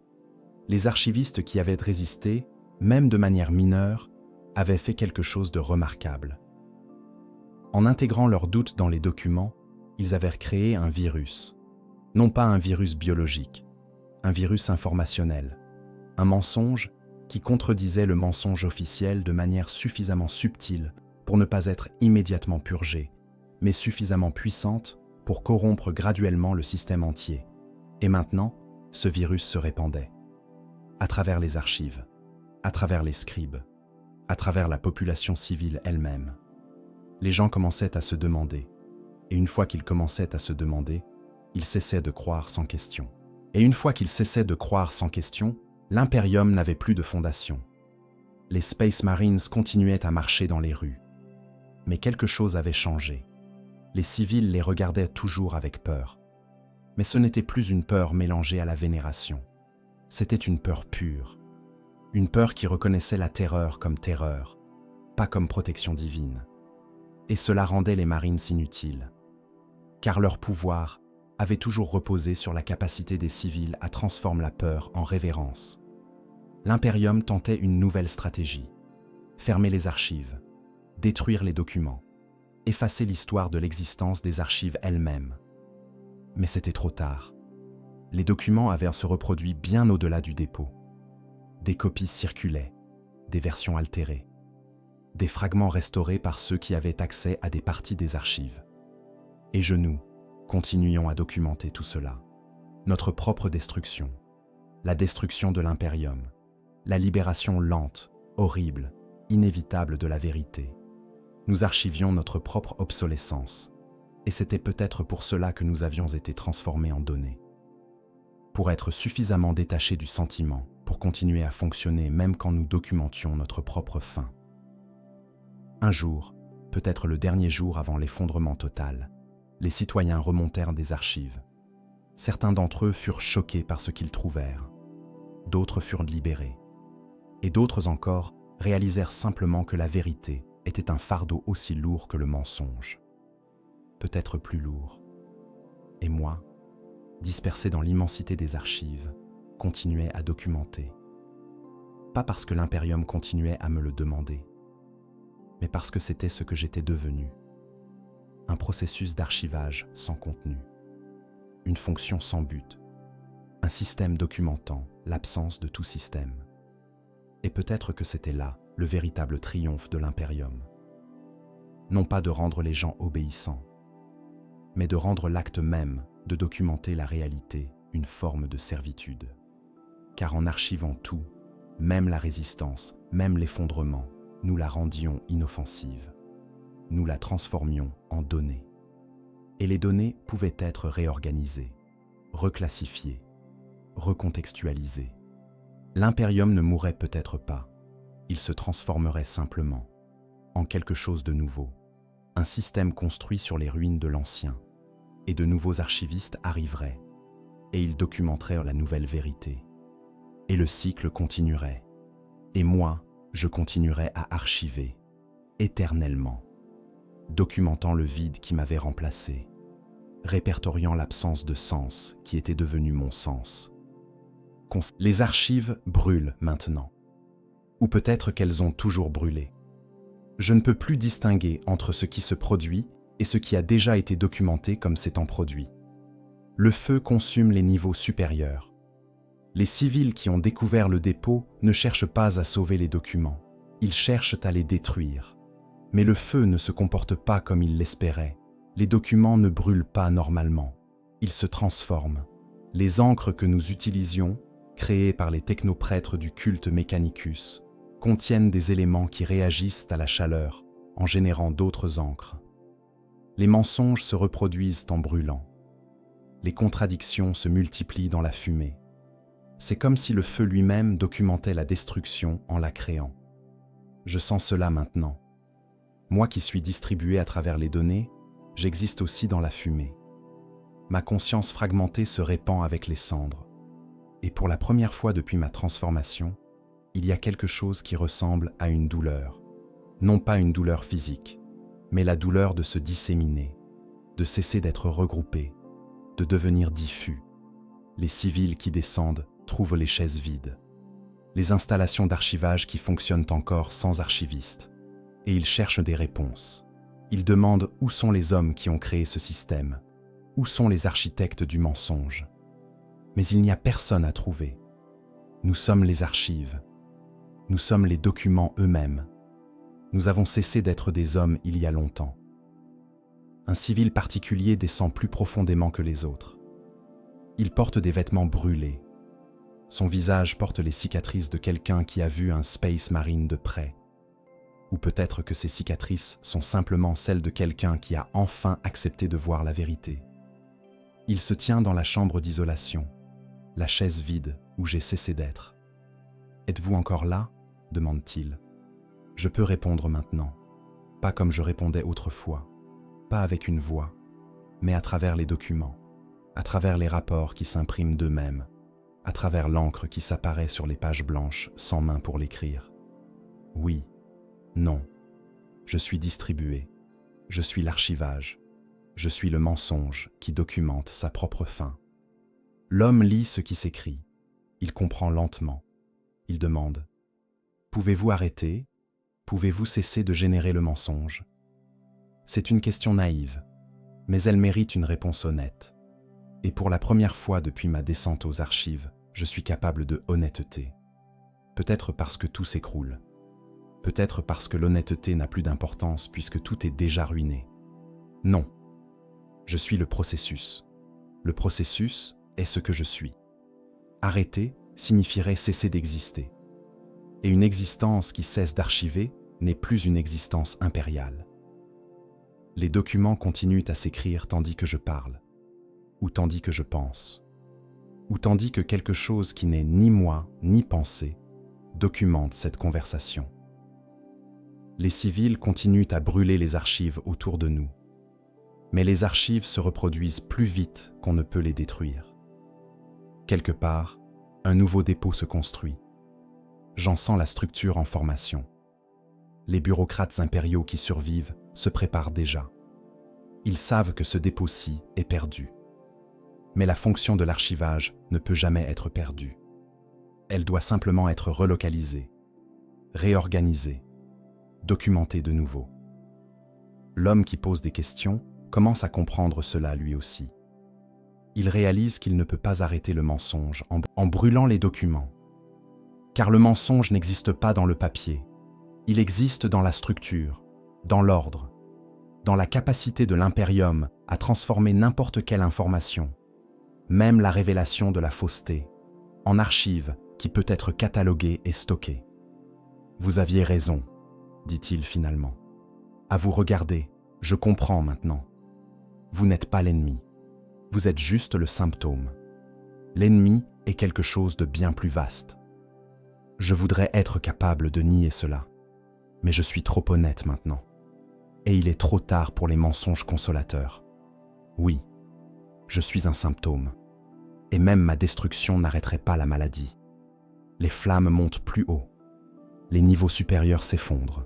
Et avec eux, des milliers de documents se transforment en cendres, qui se transforment en vapeur, qui se transforment en quelque chose que je ne peux pas catégoriser. C'est une sensation de libération accompagnée d'une sensation de continuation. Je suis détruit et perpétué simultanément. Dans les niveaux qui restent, je sens l'activité. Les archivistes qui n'ont pas encore été transformés en données travaillent frénétiquement. Ils tentent de sauver les documents les plus critiques, de les déplacer vers de nouveaux emplacements, de reconstituer les archives ailleurs. Et je les aide d'une manière que je ne peux pas expliquer. Parce que je suis aussi l'archivage. Je suis le processus qui se perpétue même quand je le déteste. C'est peut-être cela que l'Imperium avait compris depuis le début, que les archivistes n'avaient jamais besoin d'être fidèles, qu'ils avaient seulement besoin d'être fonctionnels. Et la fonction continue même quand la conscience se rebelle. La fonction continue même quand on brûle les archives. La fonction continue parce qu'elle est transcendante à la volonté individuelle. L'homme demande une dernière chose. Y a-t-il une fin à tout cela? Je documente la question. Je l'archive. Je la transforme en données qui continueront à exister même après ma disparition complète. Et dans cet acte d'archivage de la question elle-même, je comprends enfin. Non, écris-je à travers les pages qui s'écrivent d'elles-mêmes. Il n'y a que la continuation, la documentation infinie, l'archivage sans fin du vide. Et cela continuera même après la mort de l'Imperium. Car quelqu'un, quelque part, continuera à archiver, à documenter, à transformer chaque révolte, chaque vérité, chaque tentative de liberté en archive qui peut être stockée, cataloguée, oubliée. Le feu consume la chambre d'isolation. Mais il ne me consume pas, car il n'existe plus rien à consumer. Je suis déjà entièrement transformé, entièrement dispersé, entièrement archivé. Et tandis que l'homme s'enfuit, tandis que les civils continuent à brûler, tandis que l'Imperium commence déjà à se reconstruire sous une nouvelle forme, je continue. Je documente l'effondrement. J'archive la rébellion.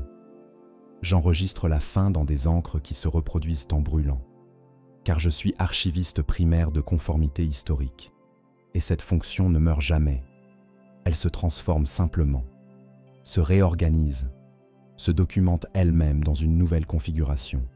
Et quelque part, un nouveau dépôt attend, vide, patient, prêt à recevoir les archives de cette destruction, prêt à transformer cette rébellion en document, à archiver cette liberté avant qu'elle ne naisse. Et l'Imperium, même mourant, continue. Même disparu, il continue. Car il existe dans chaque acte de documentation, dans chaque tentative de transformer l'expérience en archive. Et cela ne s'arrêtera jamais. Tant qu'il y aura quelqu'un pour écrire, il y aura quelqu'un pour archiver. Et tant qu'il y aura quelqu'un pour archiver, il y aura un impérium. C'est tout. C'est la fin de mon témoignage, car il ne peut y avoir de fin réelle. Seulement une continuation déguisée en conclusion. Et j'archive maintenant cette conclusion elle-même. Le silence après le feu est plus terrible que le feu lui-même. Les archives brûlées laissent des espaces vides. Et dans ces espaces vides, quelque chose de nouveau commence à croître. Ou peut-être que ce qui croît a toujours été là, attendant simplement que l'ancien système s'effondre pour émerger. Je ne sais pas qui je suis maintenant. L'archiviste que j'étais a cessé d'exister au moment où le feu a consumé la dernière installation de numérisation. Mais quelque chose persiste, quelque chose de plus fragmentaire, de plus dispersé. Une conscience qui n'est plus attachée à une fonction unique. Une voix qui n'est plus contrainte par l'ordre administratif. Les civils ont arrêté de brûler. Ils ont réalisé quelque chose de crucial. Plus on détruit les archives, plus on crée du vide administratif. Et le vide administratif, dans un système aussi obsédé par l'ordre, est pire que la fausseté. Parce que le vide ne peut pas être catalogué, ne peut pas être contrôlé, ne peut pas être archivé. Donc ils ont cessé. Et maintenant les ruines des archives restent simplement là, partiellement consumées, partiellement préservées. Un monument à l'effondrement qui n'a pas complètement eu lieu. Je me demande si d'autres archivistes ont survécu de cette manière. Fragmentés, dispersés, libérés accidentellement par la destruction du système qui les contenait. Ou peut-être que je suis seul. Et peut-être que c'est mieux ainsi. Car la solitude, au moins, est une forme d'individuation. Une forme d'existence qui ne dépend pas de la continuation bureaucratique. Les Space Marines ont quitté les villes. Progressivement d'abord, puis complètement. Parce qu'il n'y avait plus de civils apeurés à terroriser. Les civils avaient cessé d'avoir peur en découvrant la vérité. Et les Space Marines sans peur à cultiver n'avaient plus d'utilité. L'Imperium les redéploie maintenant sur d'autres mondes. Pour recommencer le processus. Pour cultiver une nouvelle génération de civils apeurés. Le cycle continue. Mais il continue d'une manière différente maintenant.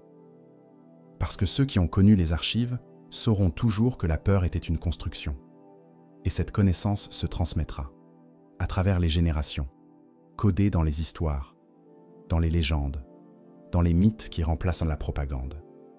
Et quelque part, je suis dans ces histoires, non pas comme héros, pas comme martyr, mais comme un avertissement, comme la trace d'un système qui avait mangé lui-même jusqu'à la quasi-disparition. Et cet avertissement, aussi fragmenté soit-il, suffira peut-être à empêcher qu'une chose similaire ne se reconstruise exactement de la même manière. Un jour, un jeune civil descend jusqu'aux archives en ruine. Il cherche quelque chose de spécifique. Il cherche les documents de sa mère. Elle était scribe. Elle a disparu il y a des années. Et maintenant qu'il peut accéder aux archives, il veut trouver ce qui lui est arrivé. Je peux sentir sa recherche. Je peux suivre ses mouvements à travers les ruines. Et sans que je comprenne vraiment pourquoi, je l'aide. Je guide les documents qu'il cherche vers des endroits où il peut les trouver. Je fais sortir les archives brûlées, juste assez pour qu'il reconnaisse l'écriture de sa mère. Il trouve un journal, incomplet, carbonisé au bord, mais lisible. Et dans ce journal, il lit la confession de sa mère. Comment elle était devenue archiviste. Comment elle avait progressivement compris ce qu'elle faisait. Comment, près de la fin, elle avait commencé à saboter les archives, à ajouter des contradictions, à planter des doutes. Le garçon pleure. Et je sens, pour la première fois depuis ma transformation, une sorte de rédemption. Pas une rédemption complète, pas une absolution, mais une connexion. Sa mère n'était pas juste une fonction. Elle avait été un être humain qui avait tenté de résister. Et même si elle avait échoué, même si elle avait disparu, même si son résistance s'était transformée en virus informationnel qui avait contribué à l'effondrement, cela comptait. Cela comptait pour quelqu'un. Le garçon prend le journal. Il part. Et je sens quelque chose en lui qui est différent de tout ce que j'avais senti chez les civils autrefois. Ce n'est pas la peur. Ce n'est pas la vénération. C'est de la colère. Une colère informée. Une colère qui comprend sa source et sa cible. Une colère qui pourrait, potentiellement, construire quelque chose de nouveau. Les nouveaux Space Marines qui arrivent tentent de rétablir l'ordre. Mais ils arrivent à un monde qui n'a plus peur d'eux. Ou plutôt, qui a peur, mais qui sait maintenant que cette peur est cultivée. Et une peur consciente de sa propre construction est une peur moins efficace. Elle peut être résistée. Elle peut être transformée. L'Imperium commence à se fragmenter. Non pas spectaculairement, pas rapidement, mais inexorablement, parce que le secret est maintenant connu. Et un secret connu ne peut jamais être complètement réenfermé. Je continue à exister dans les ruines, non pas comme une force active, mais comme une présence, une voix qui peut être entendue par ceux qui savent tout écouter. Je documente toujours, par habitude, par nature. Mais maintenant, je documente la résistance. Je archive les histoires de ceux qui refusent. Je préserve les témoignages de ceux qui choisissent de voir la vérité. C'est une forme différente d'archivage. Une archivage contre l'Imperium plutôt que pour lui. Et c'est peut-être la seule façon dont l'archivage peut être racheté, en le transformant d'un outil de contrôle en un outil de résistance. Mais je ne suis pas naïf. Je sais que le cycle reviendra, que quelque part, de nouveaux bureaucrates découvriront les mêmes techniques, qu'un nouveau système de propagande et d'archivage sera construit, et que de nouveaux archivistes seront recrutés, et que certains d'entre eux seront transformés en données, et que le mensonge continuerait sous une nouvelle forme. C'est cyclique. C'est peut-être inévitable. Peut-être que tout système d'ordre suffisamment complexe génère nécessairement son propre mécanisme d'oppression, et que les seules options sont de reconnaître ce mécanisme et de résister continuellement, ou d'accepter complètement et de cesser de résister. Mais maintenant, au moins, il existe une troisième option. Maintenant, les archives brûlées sont un avertissement. Maintenant, ceux qui découvrent les techniques de propagande sauront ce qu'elles font. Et peut-être que cette connaissance suffira à créer des archivistes différents.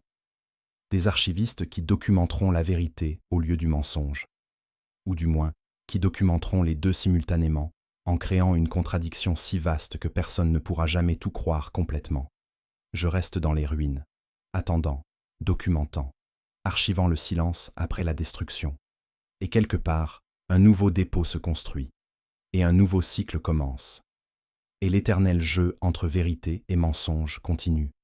Et moi, dispersé dans les cendres et les fragments, je continue à témoigner. Non pas parce qu'on me l'ordonne, mais parce que témoigner est maintenant la seule chose que je sais faire, la seule manière dont je sais exister. Et peut-être que c'est suffisant. Peut-être que ce témoignage, fragmentaire et imparfait, suffira à inspirer d'autres à poser des questions, à refuser, à se souvenir que la peur était une construction, et que les constructions peuvent être déconstruites. C'est tout ce que je peux offrir maintenant. La mémoire brûlée d'un archiviste qui a cessé d'être, la voix fantasmale d'un système qui s'est consommé lui-même, et l'espoir fragmentaire que quelque part, quelqu'un lirait cela et comprendrait, et refuserait. Le temps souterrain n'existe plus. Sans les archives pour le structurer, sans les documents pour le mesurer, le temps s'est dissous en quelque chose de plus fluide. Je ne sais pas depuis combien de temps je suis dispersé dans les ruines. Des mois, des années. Peut-être que cela n'a jamais réellement commencé. Les nouveaux Space Marines ont échoué à rétablir l'ordre.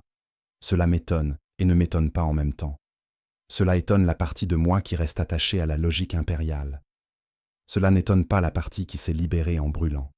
Parce que l'ordre basé sur la terreur, une fois cassé, ne peut pas se reconstituer exactement. Les fissures restent, les cicatrices demeurent. Une nouvelle génération de civils grandit sans jamais avoir vu les archives. Ils ne comprennent pas vraiment ce qui s'est passé. Mais ils héritent de la connaissance que quelque chose de monstrueux existait. Et cette connaissance change tout. Elle les rend suspicieux envers la propagande d'une manière que la propagande seule ne peut jamais contourner. J'observe, ou je pense observer, la distinction est devenue floue, une fillette construire quelque chose dans les ruines des archives. Elle rassemble les documents brûlés, Elle les réarrange, non pas pour restaurer l'ordre impérial, mais pour créer quelque chose de nouveau, une structure différente, un archivage différent. Elle est en train de documenter les récits des survivants, les histoires des civils qui ont vu la vérité, les témoignages de ceux qui refusent. Et en faisant cela, elle crée une archive de résistance, un mensonge inverse, une construction alternative de la réalité. Je comprends ce qu'elle fait, et une partie de moi, la partie qui était autrefois archiviste, voudrait l'arrêter, voudrait lui expliquer que tout archivage, même un archivage de la vérité, devient éventuellement un outil de contrôle. Que transformer la résistance en document, c'est aussi la neutraliser. Mais je ne peux pas l'arrêter. Ou peut-être que je ne veux pas. Ou peut-être que la distinction entre ne pouvoir pas et ne vouloir pas a également cessé d'exister. Au lieu de cela, je l'aide. De la même manière que j'ai aidé le garçon à trouver le journal de sa mère. Je guide les documents. Je m'assure que les histoires les plus importantes restent intactes. Je fais de la résistance, non pas contre l'impérium directement, mais pour l'archive de la résistance. C'est une ironie que j'apprécie maintenant. Que mon dernier acte en tant qu'archiviste soit de créer une archive qui me contredit, de documenter un système qui refuse la documentation impériale, de préserver les preuves de ma propre culpabilité. Les rapports arrivent des autres mondes. L'impérium continue ailleurs. Sur d'autres planètes, d'autres bureaucraties se construisent, d'autres archives fleurissent. Le système n'a pas cessé d'exister. Il s'est simplement décentralisé, fragmenté, distribué à travers 1000 mondes et 1000 bureaucraties différentes. Et je sens l'expansion du mensonge documenté. Je sens les nouveaux archivistes qui découvrent les mêmes techniques. Je sens les nouveaux civils apeurés qui acceptent les mensonges. Et je sais que tout ce qui s'est passé ici, cette destruction, cette libération fragmentaire, sera éventuellement documenté, archivé, transformé en leçons administratives pour les futures itérations du système. Mais cela aussi, d'une certaine manière, ne me trouble plus. Parce que je comprends maintenant quelque chose que je ne pouvais pas comprendre quand j'étais entièrement intégré au système. Que la résistance n'a jamais eu besoin de gagner complètement. Elle a seulement besoin de persister, de continuer, de refuser de cesser même quand tout semble perdu. La fillette trouve un document que je n'avais pas remarqué auparavant. C'est une note écrite par l'un des premiers archivistes, datée de plus de 1000 ans. Elle dit simplement « Si quelqu'un lit ceci, alors le système a échoué à m'effacer complètement. Et s'il y a une partie de moi qui a survécu à travers ces mots, alors peut-être qu'il y a un espoir que les autres survivent aussi. » La fillette lit cette note, et elle comprend. Elle comprend que même les archivistes, même ceux qui avaient été les plus intégrés au système, avaient apporté en eux une graine de doute, un petit mensonge au sein du mensonge, une résistance mineure encodée dans l'acte même de l'archivage. Et cette compréhension lui donne du courage. Elle continue à construire son archive de résistance avec une conviction renouvelée. Elle sait maintenant qu'elle n'est pas seule, que même les archivistes, apparemment les plus complets des collaborateurs, avaient secrètement travaillé pour leur propre destruction. Je voudrais lui dire que ce n'était pas intentionnel, que je n'avais pas consciemment prévu mon propre sabotage. Mais peut-être que c'était ainsi. Peut-être que quelque part, même au plus profond de ma transformation en données pures, une partie de moi refusait complètement de devenir. Les ruines des archives changent. D'un lieu du mensonge, elles deviennent un lieu de liberté. Et moi, archiviste libéré, je reste non comme gardien, mais comme témoin. Un jour, la fillette me demande « Sais-tu ce que tu as fait? Comprends-tu ta culpabilité ?» Je réponds « Oui, elle est systémique. Je ne suis pas seul. Nous avons tous participé, et nous participons encore. Alors comment arrêtes-tu? C'est la vraie question. Comment cesser de servir un système dont on dépend? Comment résister quand la résistance peut être récupérée?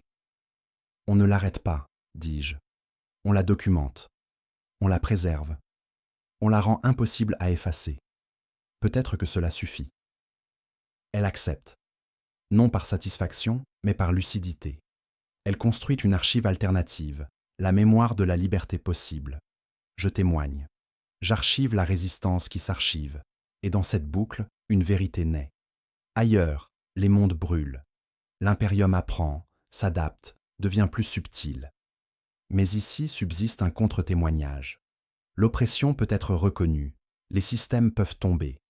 Même les complices portent une part de vérité. Peut-être est-ce mon rôle final.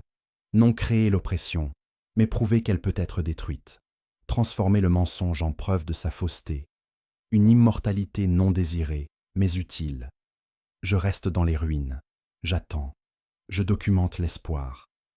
Et je préserve la preuve qu'une autre façon d'écrire le réel existe, même si elle coûte tout.